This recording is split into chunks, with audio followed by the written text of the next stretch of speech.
Warm welcome to all of you who joined us online or now personally here at the India Habitat Center to celebrate the launch of Anandita Bajpai's edited volume, Cordial, Cold War, Cultural Actors in India and the German Democratic Republic. The book launch is followed by a screening of the film, The Sound of Friendship, Warm Wavelengths in a Cold, Cold War, a documentary that was also directed by Anandita. And here I, of course, have to apologize to those who are online and unfortunately cannot join the film screening later, but I'm sure you will at one day have the chance to see it. I'm Laila Abuerab, and I'm the academic coordinator to ICAS MP, the project that launches this book today. And allow me to briefly introduce the project that I'm working for. ICAS MP is an abbreviation for a very, very lengthy title. We are the MS Merian Tagore International Center for Advanced Studies, Metamorphosis of the Political, and it doesn't stop here, Comparative Perspectives on the Long 20th Century. We are an Indo-German research collaboration of 6 Indian and German institutions funded by the German Federal Ministry of Education and Research. We are there in Delhi since 2015 as one of their Maria Sibylla Merian centers. Our partner institutions are here in Delhi, the Center for the Study of Developing Societies, CSDS, the Institute of Economic Growth, IEG, and in Germany we're working together with the Center for Modern Indian Studies at the University of Göttingen, with the Würzburg Center for Modern India, and with the Max Weber Kolleg at the University of Erfurt. And last but not least, the consortium coordinator is the Max Weber Stiftung, Foundation German Humanities Institutes Abroad, and together with its German Historical Institute in London. There are in total 5 Maria Sibylla Merian centers out there, funded by the German federal government. And all of them are located in the Global South. Our center here in Delhi was the first one to be funded, and I think, I can say that we constitute the largest Indo-German collaboration in the humanities and social sciences located on Indian soil. The other centers are based in Mexico, in Brazil, in Ghana, and in Tunisia. Through the Merian centers, the Federal Ministry promotes the internationalization of the humanities and social sciences. And other mandates and goals of our work are to decolonize knowledge production and to challenge the Euro, Anglo, and US centrism in academia. Last but not at all least, we are promoting a South-South dialogue by creating links between our centers. As our name suggests, we are investigating the metamorphoses of the political in the long 20th century. We have over 80 associated researchers who work in 7 different research modules. These are history, labor, democracy, normative conflicts and transformations, gender, political economy, and media. At the core of our work is a fellowship program for outstanding researchers. Every year, we host 10 to 15 brilliant minds here in Delhi who work on a topic related to our research framework. And for me, as coordinator, today's event is very special to me for various reasons. Firstly, we are a project based on the international mobility of researchers. And as you can imagine, that was quite difficult in the last 2 years. This is actually our first event since March 2020 that has such a size and is so big. It was actually partly quite dramatic how we had to repatriate fellows and guests in our last international conferences here in Delhi in March 2020. I'm sure that the pandemic is not yet over, but at least we have a relief here in Delhi right now, and I'm truly, truly delighted to see so many people here. And among them also many familiar faces. Secondly, we are here to launch our book series with Sage Publications titled Politics and Society in India and the Global South. And of course, launching a publication series as an academic coordinator is truly special. This is where you finally see the fruits of your work. In addition, this series is actually open access and therefore very close to our mandate of making research accessible to a wider public. I mean, our research was paid by taxpayers' money, and we hope that we can give a lot of it back to people without any additional costs. It doesn't always work like that, but with this series, with Sage Publications, we can do that. We've already published 5 volumes in this series. You can just go to our blog. You can download all of them through various websites. Each Amazon store worldwide has them available free on cost on Kindle. There are various other methods for downloading them. Just look in our blog and you learn to know how. Where there will be more books this year. 3 more books are going to be launched, and in total, we will release approximately 15 books during in this series during the lifespan of our project. So thirdly, what I also thought I should mention today, after 2 years of this COVID-related pandemic, we are currently facing another crisis.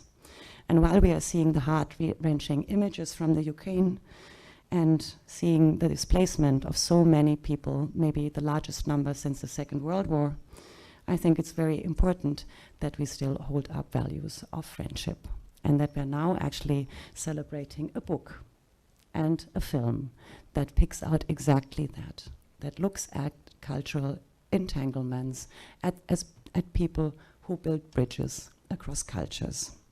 And I think the film in particular will also help us remembering a very, very positive moment in German history, the fall of the Iron Curtain, the wall in Berlin, and the German unification. So let me just thank Sage Publications for working with us. We are really grateful that such a highly acclaimed publisher offered us this fantastic deal, releasing our books with them, open access, and help us to gain visibility for our center and for the research conducted with us. And I also want to express gratitude to Ms. Dabjani Majumdar, who now modestly sits here in the last row. She's actually responsible for our publications. And without her, so many of these wonderful books that we have launched, have been launching, and that we will launch in the future would have not appeared. Join me. Thank you. Thanks for that. So, I've already taken too much time for my own aims here introducing the project. Let me now introduce today's speakers. We will have 2 discussants from one of our partner institutions here in Delhi, the CSDS, and both are experts in media and particularly film. So let me start with Professor Ravi Vasudevan. Ravi Vasudevan is a renowned scholar in film and media history. With our current director, Professor Ravi Sundaram, who could not make it here today, he directs SARAI, the CSDS Media and Urban Studies program, and he is coordinator of our research module on media and the constitution of the political. There's so much to say about Ravi Vasudevan's research and publications. I just want to mention a brief stations. He is an editorial advisor to the Film and Media Studies journal, Screen, Cinema, and To See, Reframe, and the Historical Journal of Film, Radio, and Television. He also co-founded and edits the journal Bioscope South Asian Screen Studies. I think his seminal work is very likely his monograph, The Melodramatic Public, Film, Form, and Spectatorship in Indian Cinema. He's currently working on non-fiction film infrastructures, the film archives, and questions of historiography, post-cinema, media artifacts, and political imaginaries, and the media histories of advertising, publicity, and public relations. He's also actually just released an edited volume in our Sage series, Media and the Constitution of the Political, that you can also download for free on our blog. So our second speaker today is Dr. Ravi Khand. He's also a member of ICAS MP in our module, History as a Political Category. Dr. Ravi Khand is a bilingual historian, writer, and translator who has been working at CSDS since 2000. And before that, he researched and taught modern Indian and world history at various colleges here at Delhi University. So he is, for instance, the author of, sorry, my Hindi is really pathetic, Media Ki Bhasha, Leela. Well, I tried. And he edited several volumes, such as Translating Partition, Stories, Essays, Criticism, along with Tarun Saint, or Diwan-e-Sarai, Media Vimarsh, Hindi Janpad. I think I'll leave it like that with you, Ravi Khand, and now go over to the lady of the night, the editor of the book and the director of the film, Dr. Anandita Bajpai. She's currently a research fellow at the Leibniz Zentrum Moderner Orient, Berlin. And before that, she was a lecturer at the Institute for Asian and African Studies at the Humboldt Universität, also in Berlin. And Anandita's research foci are relationships and entanglements between Germany and India. She's the author of Speaking the Nation, the oratorical making of secular neoliberal India. And she's an editor of an also freely accessible online journal, which is called The Archival Reflection. It's an open access online archival guide and a platform for theoretical and conceptual reflection on archival infrastructures, organizing logics, as well as thematic contributions on India-related holdings of specific German archives. I will now invite Anandita, Ravi Khand, and Ravi, before we start with the talks, to formally launch the book. I think that is very usual here in India, that we are having a ritual for this launch. Debjani, would you also like to come, please?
So now in book discussions, we'll now start with Professor Ravi Vasudevan.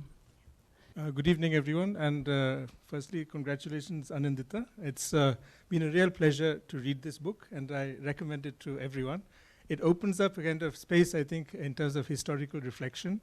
In the recent past, before this current catastrophe, where we don't know what nature of wars, hot or cold, are now in front of us, there has been somewhat of a belated kind of exploration of Cold Wars. And it's been largely centered much more on US-India relations, with some very powerful path-breaking works by scholars like David Engerman. And those are formidable kind of historical exercises in excavating that whole period, primarily from the point of view of a more state governmental logic of interaction, and rather than actually going into spaces beyond. How exactly a Cold War creating a bipolar effect in the world and distributing and aid, various types of zones of influence, how those actually operated in a more international arena and through various types of foundations and interests. So the novelty of Anandita's work here, her collection, is that you actually go beyond that. You go into the local, into a whole series of interactions which are not primarily determined by the upper level, how states interact with each other, how kind of various representatives of states interact with each other, but how a space opens up through all sorts of potentialities and interests. And these may be marked by all sorts of practices, cultural engagements, disciplines as well. And this, I think, becomes part of the real contribution, a point of departure, and it opens up a space, I think, for a series of reflections on how India was continuously being resituated in the world in this period after independence. So we can think of many more, I think, lines of connection and interaction, especially the East European swathe probably opens up in the wake of this, and it's surely an extraordinarily important site, hitherto primarily focused on the Soviet Union and India. But here we come to a very specific sector, that is the divided Berlin, and the range, and divided Germany, the GDR, and the range of connections and practical cultural interactions, but also knowledge-driven engagements, which actually emerged on the basis of this. I don't want to go into too much detail, although, of course, I must congratulate all the individual authors of this as well. And we will actually not say too much about Radio Berlin International, because it is going to be the subject of the second session, and there's a full-fledged film on the subject, which Anandita has put together. But the Hindi service of Radio Berlin International broadcast to listeners in India and cultivate and resulted in very substantial interaction, reception, but also practice, the formation of listeners' clubs and all sorts of interactions between people around through who did not know each other, people who are voices, people who are beamed from afar, but who become actually intimate and very personalized for all the listeners who congregate to listen to those programs. There was something, the novelty of these things I won't go into in detail because, as I said, Anandita will explore this much more substantially. But in her introduction and more generally, she uses the category translocal, which I think is an important and helpful category, because we often think of international, transnational, which retains the nation as a critical dimension of the basis on which interactions take place. But here you move beyond that, below it, into a series of potentialities which are driven by you, your local community, which in a sense, of course, is not necessarily beyond the nation, but it actually brings the nation into a condition of being and a plurality of what it is to be in the nation, and through what technologies, techniques, cultural resources, you inhabit that national space, which is, in this way, also an international one. Because this is powerfully, and this is another term, a kind of popular internationalism of sorts, which emerges. Not necessarily sticking to the official edict about how you actually conduct yourself vis-a-vis others, how you see yourself vis-a-vis others, but through a liveliness of engagement with others, who become part and parcel of your imagined and desired community. What was very interesting is the way in which, desire to know about other places animates things. It becomes very important how you want to know about the world. This is a world which is not driven necessarily by the ease of travel. There's a constraints of movement. So what becomes significant is that the radio and other technologies, cinema, which become of which there are 2 chapters devoted, become important in terms of being able to capture what life in those other spaces is about. So that curiosity becomes another kind of driving frame, a motivation, which opens up through this kind of translocal rather than a kind of statist on a top-bottom kind of axis. So we have a series of such interventions. They're all the extraordinarily kind of intricate chapter, which I just single out on Brecht. And there's I carry away a kind of phrase which was used in the context of this, but it is about an interaction between Vijaya Mehta, a renowned kind of theatre practitioner from Maharashtra, and Franz Benewitz, who is an expert in kind of Brechtian theatre. And there's a term in which these two interact to create a certain new form, which will be then theatrically performed in Germany as well. But it is also driven by a certain anxiety, a Brecht weariness, fatigue with Brecht. Where exactly? Because it is someone who is so much done and who is still becomes official. He's also, he's not necessarily that, is not all he is, but in some ways he becomes that.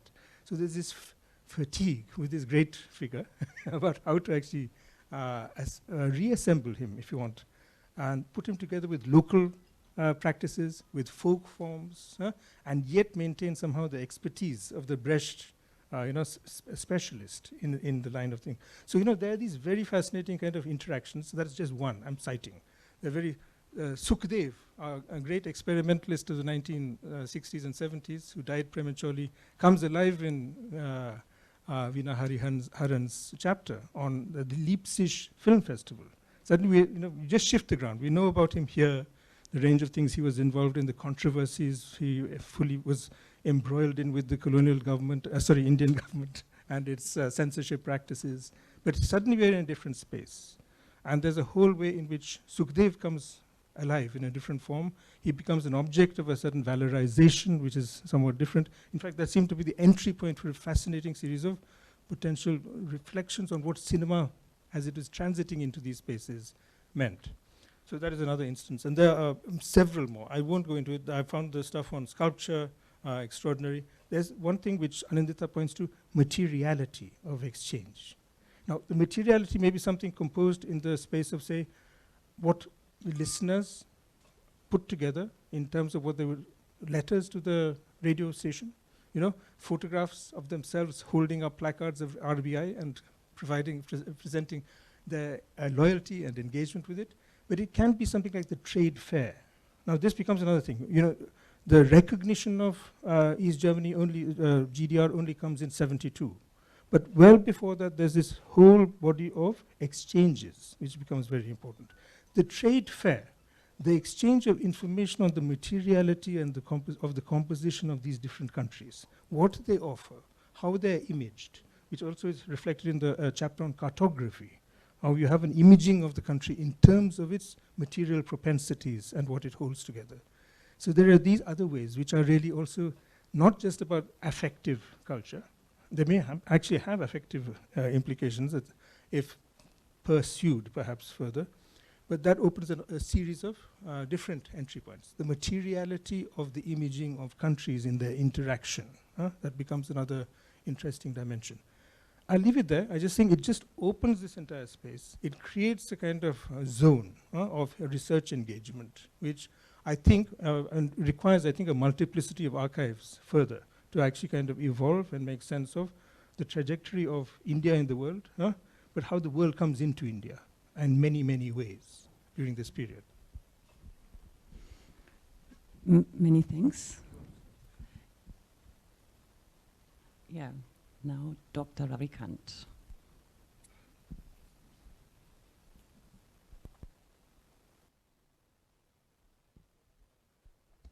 Thank you, Laila, and thank you, ICAS MP, and all the editors. I want to congratulate, and of course, I want to congratulate Anandita for putting together a fine anthology of a wide range. Essays that cover a wide range.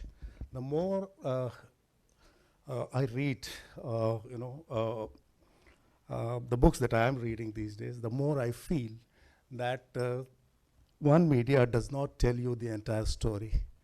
So all stories, all good social cultural histories are actually intermedia cultural stories and intermedia histories.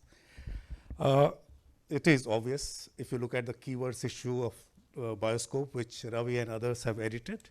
It is obvious in this book and it is obvious elsewhere. I'll cite one example from a talk that Francesca Orsini gave us at CSTS some time back.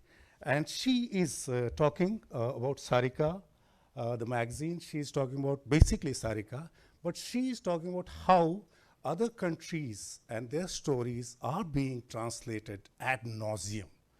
So what the Hindi readers are reading in the 60s and 70s and 80s are not only Hindi stories.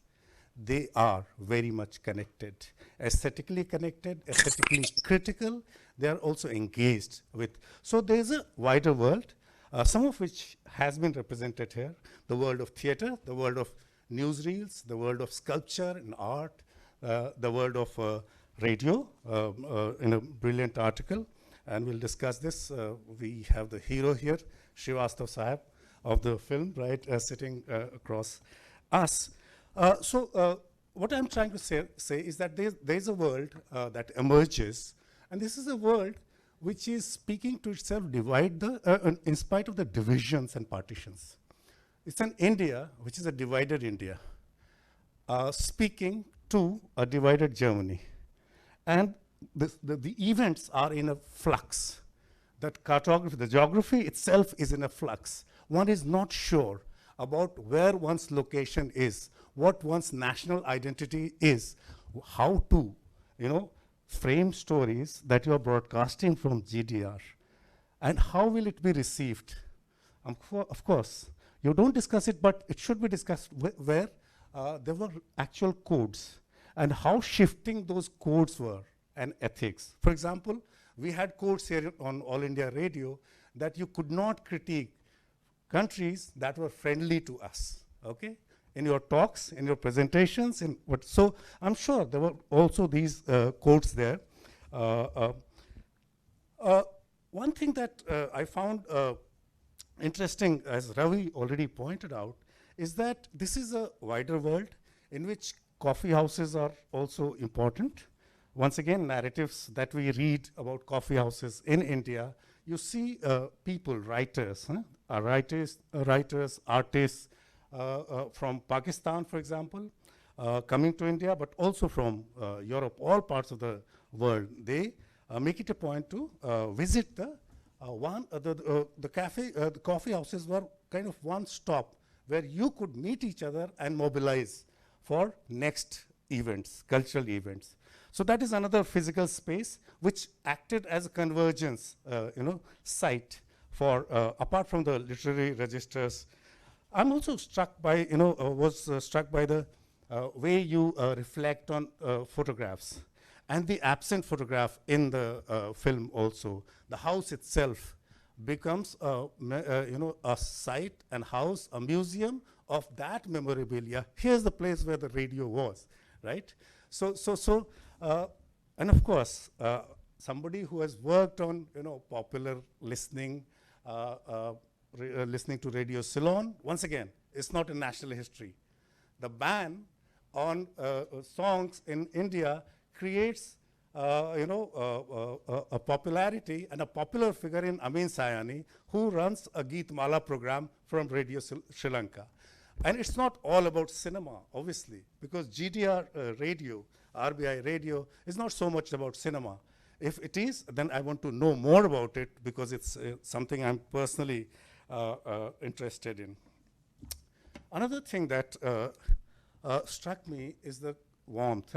Cold War and warmth. This is an interesting binary to work with. Why not? Why should the coldness of a certain policy and attitude and statist kind of, attitude should decide why people, how people would react in a particular time, right, or period. So this warmth is about this hearth, intimacy of radio waves, right? It's about sharing differences and pleasures of discovering commonalities, right? And of course, keeping those memorabilia with you, but also exploring romantic possibilities at times. There are hints here and there of that. Why not? She looks so intimate. Her voice, I listen to every day, and it sounds so sweet. Why can't I, marry her? So these thoughts are also entertained by men. Once again, is it a, you have tried to, nuance it, but is it by and large a male club? Srivastava Sahab's partner has a different attitude to his obsession with listening. So there are fantasies, there's translocality, which Ravi has already talked about. It is a fascinating world, and as Riazul Haq, in my old friend from Sarai days, points out, was it about revolution? Yes, it's not about revolution. Although you would expect that propaganda is the primary thing, but no. Even if that propaganda is there, it has to be packaged in a kind of wrapper, which is life. So it's not propaganda. It cannot be. Otherwise, it would be crude and would be rejected by the listeners like Srivastav Saab. Why should I listen to that? But at the same time, I want to ask this. Were there CPI networks, for example, that played a role in setting up these clubs? I know listeners' clubs for Radio Ceylon were very much there, and they were supported by corporate bodies and stuff like that. But did we have political parties, for example, trying to set up such clubs? Did they have a role at all? If so, you can all tell us. Was there an uneasy sense of, uneasy kind of existence, etc., etc.? Finally, objects, talking about Ravi also talked about. When one talks about Bihar of the 70s and late 60s, one thinks of, 3 objects: cycle, baja, radio, right? These objects, of course, there are other objects here. There are objects like calendars. There are objects, memorabilia, right? Photographs from visuals, good visuals from Germany and other parts, exchange of all that. But these objects are invested with so much emotion in the exchanges. These objects represent a part of the person who is trying to interact and also trying to make his meeting, right, memorable, or her meeting memorable. And that becomes a talking point, reference points. Similar things we have seen in the popular listening practices and the clubs that the listeners set up as far as listening to cinema is concerned. But this is where I'll stop. I really enjoyed it, and I'll read the whole book, I promise. But whatever I read, I enjoyed it. It's very well edited, and it's good looking. Thank you so much.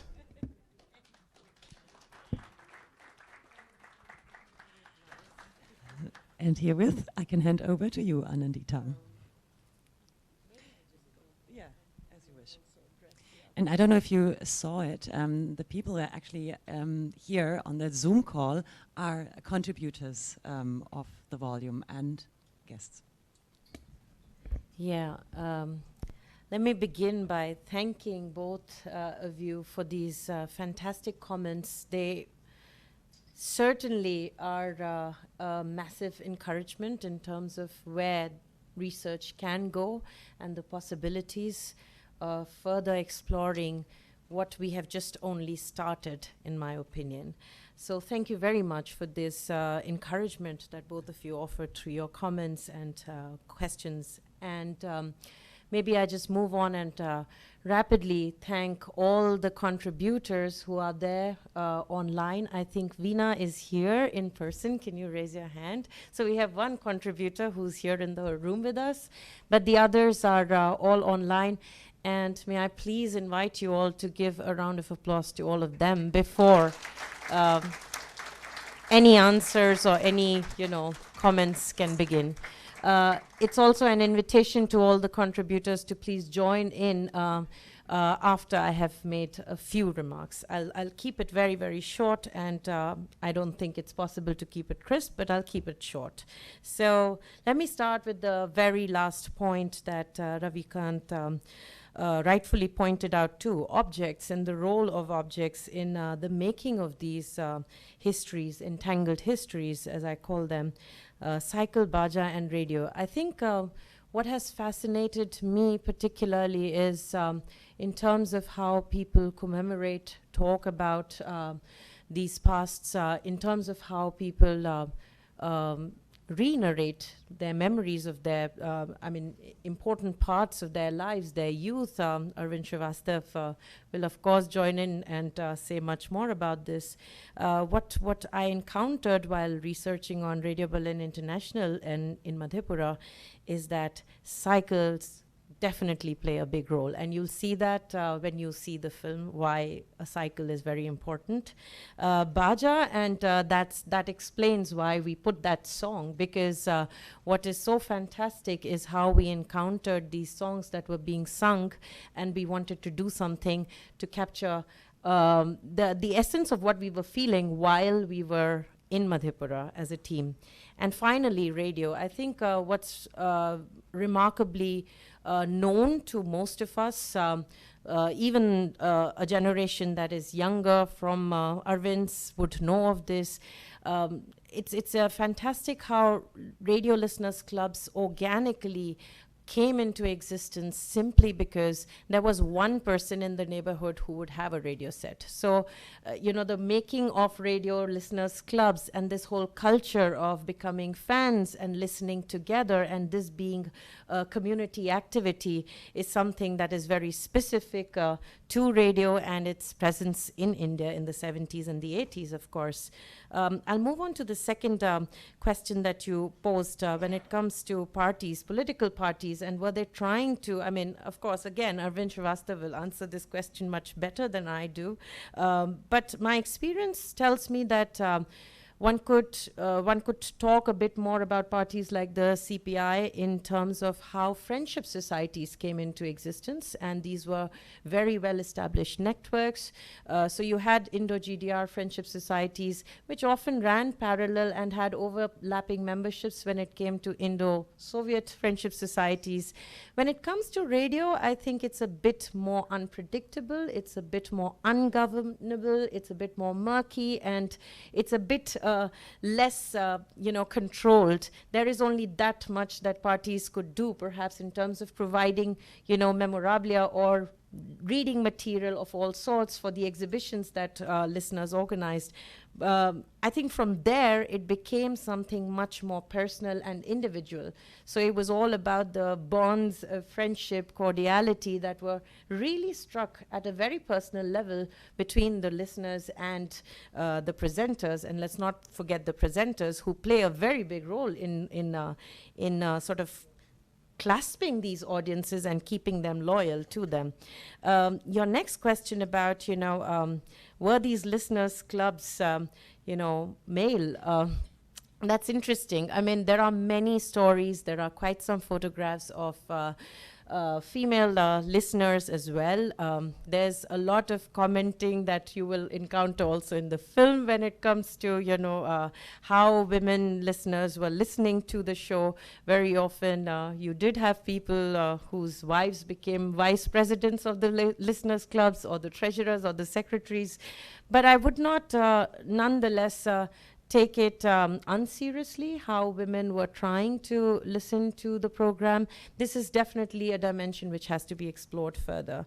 I think I want to not take more time. I had 5 minutes and I've eaten them up. I would invite the contributors to say anything that comes to their mind, perhaps to any of the comments, any of the remarks that have been made here today. I guess the acknowledgements of the edited volume makes one thing very clear, and that was like one of the starting points for all of us as contributors, is that we wanted to reopen a chapter which somehow had disappeared, or let's say been shut down after the fall of the Berlin Wall. So where is that rich history, or where are those rich histories of entanglements that many of us knew about, read about, and in very scattered way researched about or encountered? Where are the cohesive sort of comprehensive efforts to bring those histories together? And that has been, the essence of this volume that has tied all these wonderful contributors together. So I will stop at that. Thank you.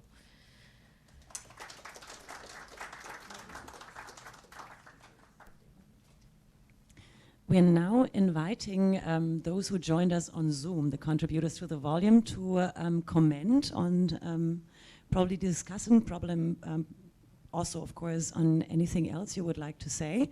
You can just click on reactions and raise hand, and then we would invite you.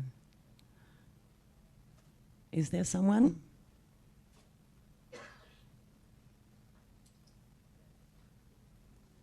So, if there's no one who would like to comment, or do you see, Imanshu, can you just check?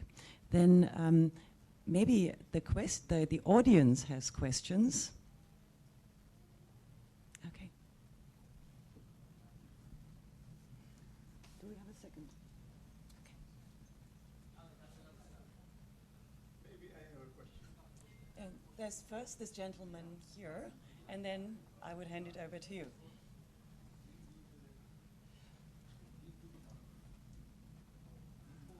Should I wait for the mic? Yeah, please. Just hold on for a moment.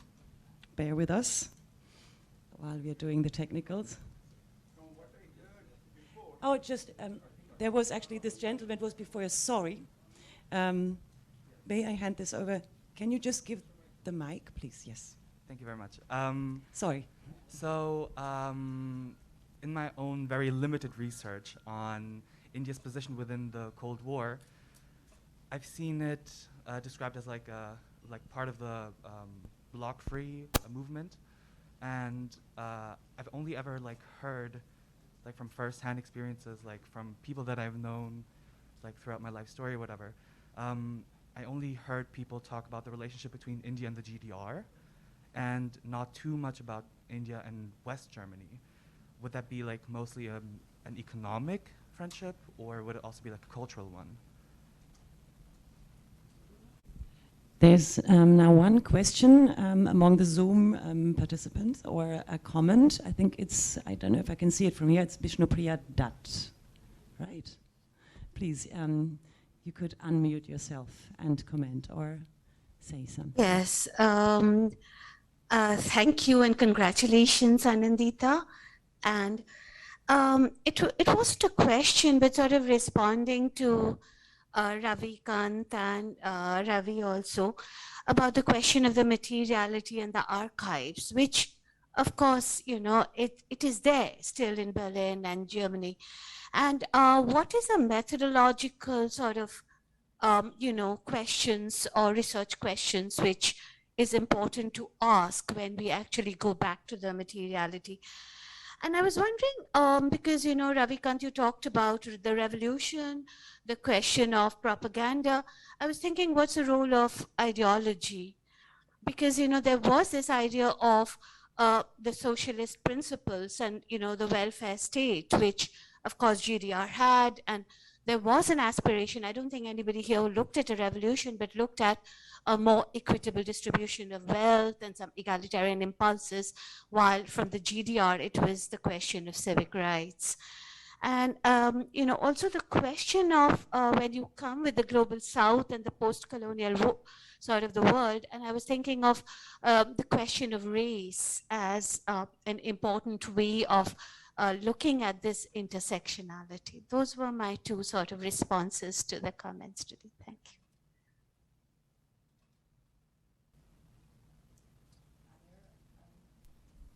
Are there other questions in the audience? If not, I would like to hand over to whom? Anandita, or?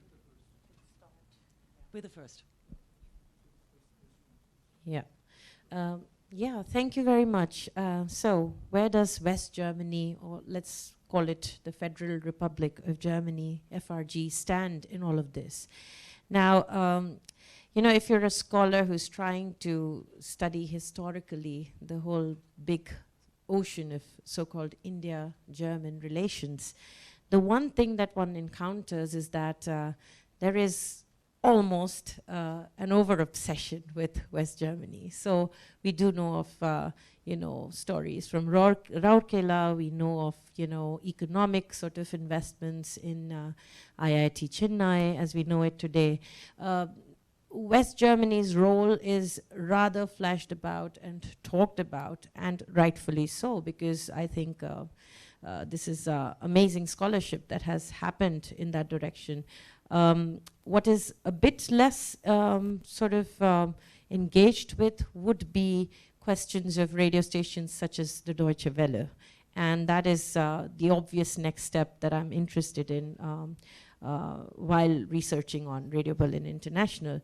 I think one of the trigger points for all of us as contributors was to see that there is a sort of imbalance in how the two Germany's relationships, entangled histories with Indian actors are dealt with, particularly after 1990, 1989.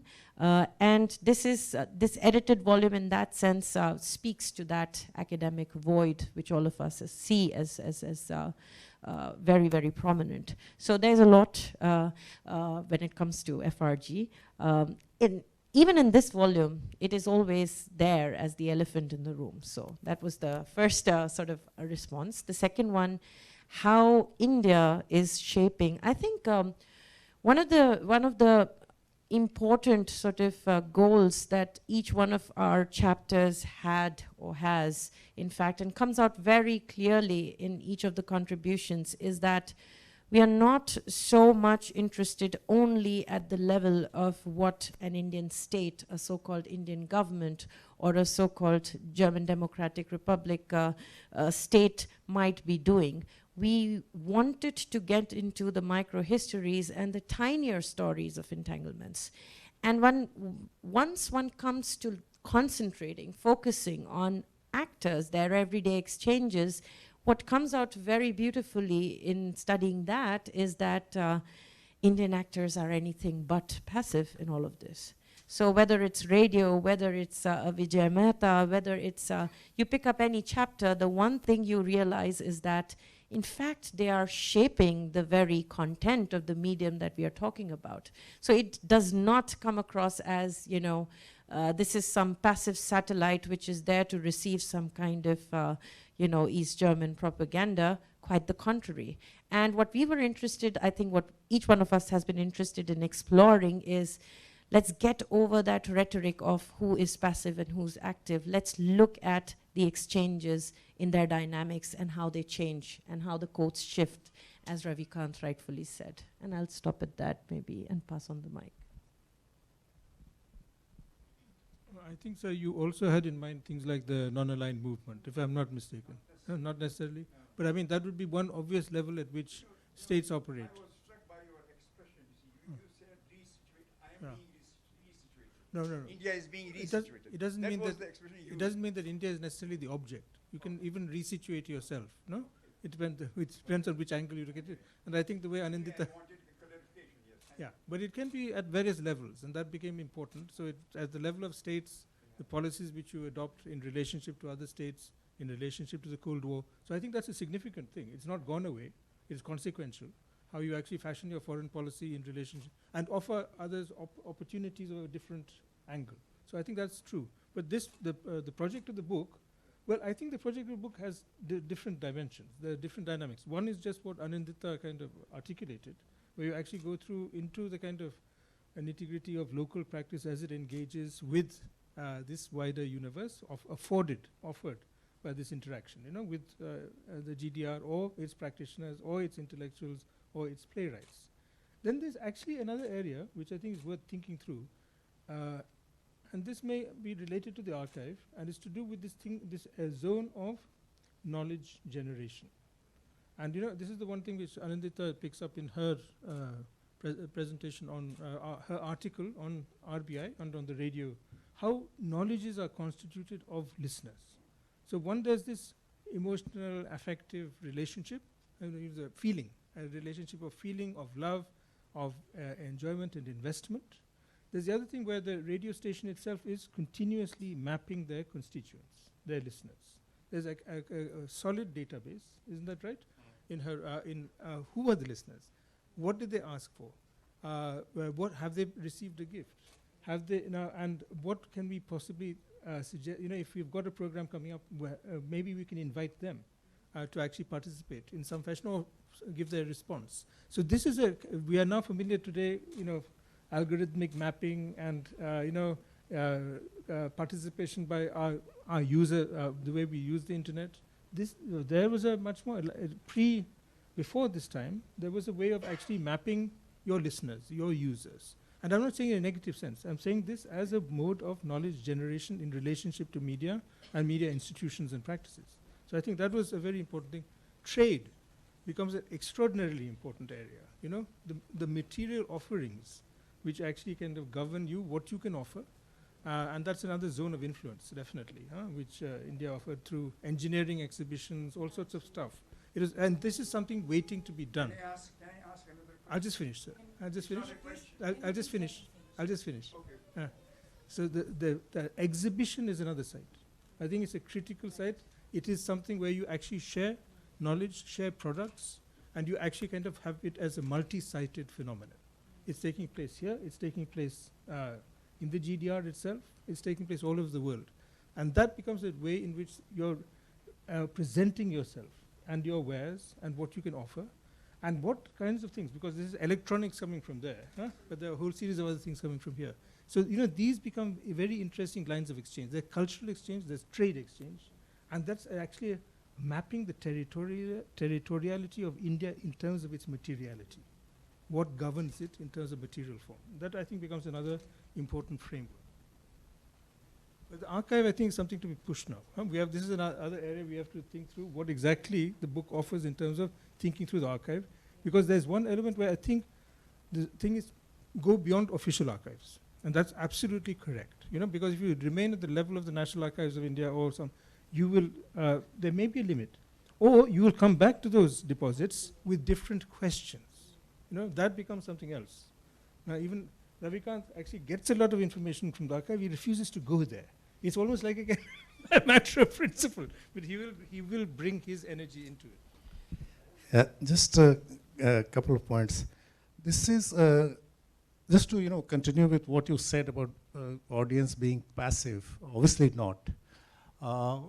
It's also, remember, in the case of RBI and GDR, it's a manageable audience, all said and done. So you could have a very intimate kind of relations. You could listen to the audience as well. You could not simply go on broadcasting. So that I feel is a difference, for example, with the, because we have to ask this question. If there is a competitive sonic field where you have Voice of America and you have BBC also, BBC is much more reliable. So why is it more reliable? Is it more useful in terms of the package that it is providing to the listeners in the backwaters of Bihar? Those who are trying to gather general knowledge, for example, the students. So that is one kind of source for them. Is this radio also trying to do that? Cannot do that, etc., etc. It looks like it's more personal rather than a kind of political commentary on South Asia or the world at large. So you can tell us, or maybe in the future, this thing.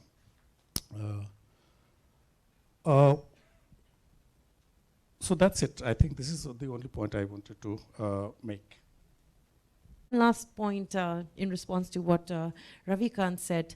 So, whereas I do want to emphasize that there is this whole personal, individual relationship angle which is set between the listeners and the presenters, and that is what pulls listeners' loyalties. There is also a different story that comes out of Radio Berlin International, and that's the sort of internationalist face of GDR's socialist project in a way. What is the bigger face of Afro-Asian solidarity as a project, which was immense, and I think quite some listeners were also tied into that project from India and from all across the African continent as well. And I see that as a very organic sort of way forward in terms of research. So thank you for pointing that out. Yeah, please.